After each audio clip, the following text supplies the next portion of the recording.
Hello, and thank you for joining us on this edition of the O-State Report. We're glad you're with us. I'm Mason Dougherty. So when Jacob first started playing tennis, he really liked the fact that he could be independent on the court and not to rely on other teammates, unlike his first sport, volleyball.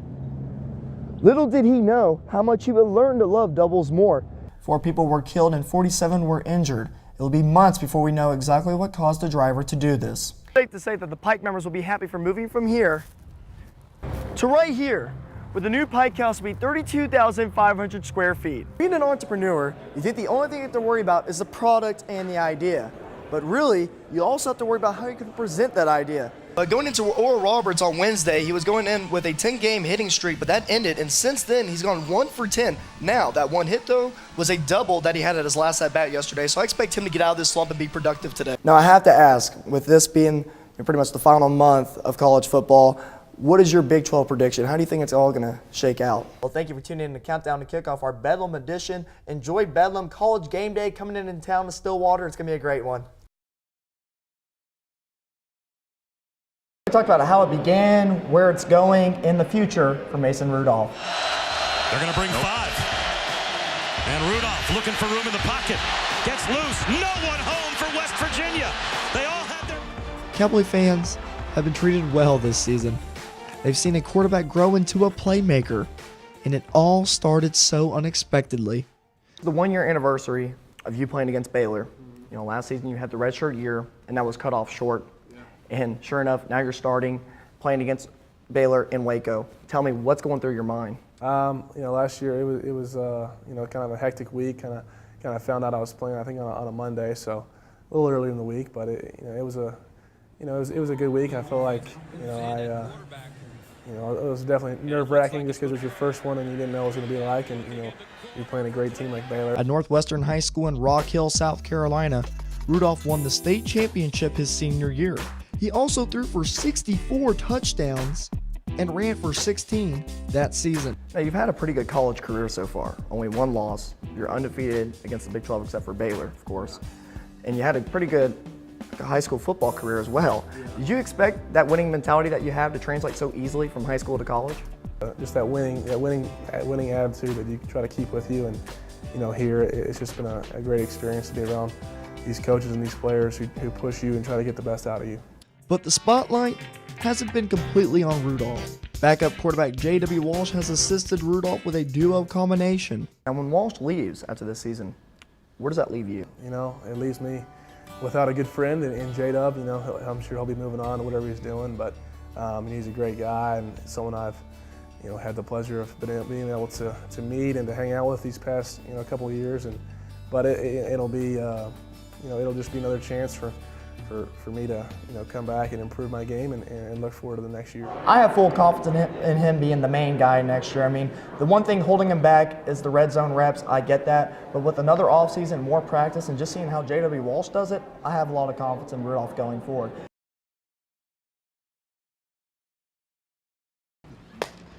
In baseball, an ace pitcher is the go-to guy. He's dependent on to eat up many innings and carry his team to victory based on his arm. But what if that workload causes a major setback and possibly ruins that pitcher's future? That setback is called Tommy John surgery. 2012 had the most Tommy John surgeries in MLB history, while 2015 is on pace to have about 28. And only about 85% of pitchers make it back to the league after the surgery. The injury was named after pitcher Tommy John in 1974. He was the first to undergo the surgery. The injury is in the elbow. The ulnar collateral ligament is the part of the elbow that's damaged. That ligament is supposed to keep the elbow from bending in the wrong direction during a pitch. A spare tendon in the forearm called the palmaris longus is then put through holes drilled in the ulna and humerus bones of the elbow. They took a ligament from here in this arm and they cut it out, and then they drilled two holes in my elbow and sewed up the tear, and then did a figure 8 around the ulnar collateral ligament. When Andrew Rosa was playing shortstop and fielded a ground ball and threw it to first base, he felt a pop in his elbow he never felt before. His arm jerked back like a chicken wing. After the game, he got an MRI and revealed he needed Tommy John surgery. Kids now are playing baseball at a higher rate, especially in warmer climates. They are learning curveballs at the age of 12 and are overworking their arms.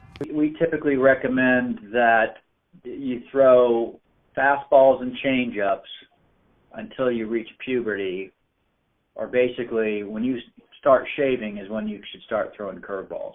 Coach Holliday is on a national committee panel trying to eliminate the Tommy Johns in baseball. He says the players are better monitored in college compared to high school and youth baseball, which Holliday says are out of control. Little kids playing 100 games, crazy, over-involved parents, psychotic coaches, and it's sad. Coach Holliday says kids should be kids and play other sports in between baseball seasons like football and basketball. A change must be done to stop the rapid rate of Tommy John surgeries, and it all starts at the younger levels. For the Poke Report, I'm Mason Dougherty.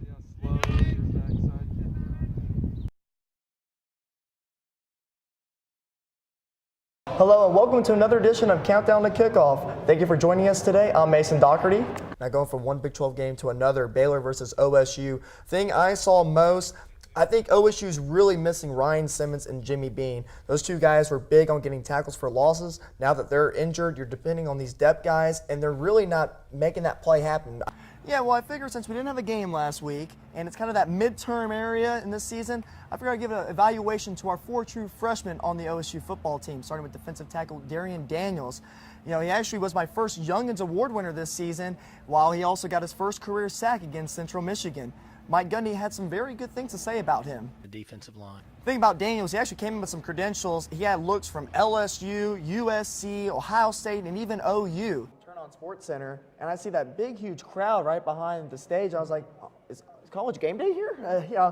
So credit the OSU fans for showing up, 6 in the morning is when the show started. So you got to think those fans were there maybe 5, maybe even earlier. So props to you fans. Our Youngin of the Week is going to be defensive end Jarrell Owens, or in other ways, Mr. Clutch. Texas was trying to convert on a 4th down play on the OSU's 39-yard line early in the 4th quarter, but Owens had other ideas.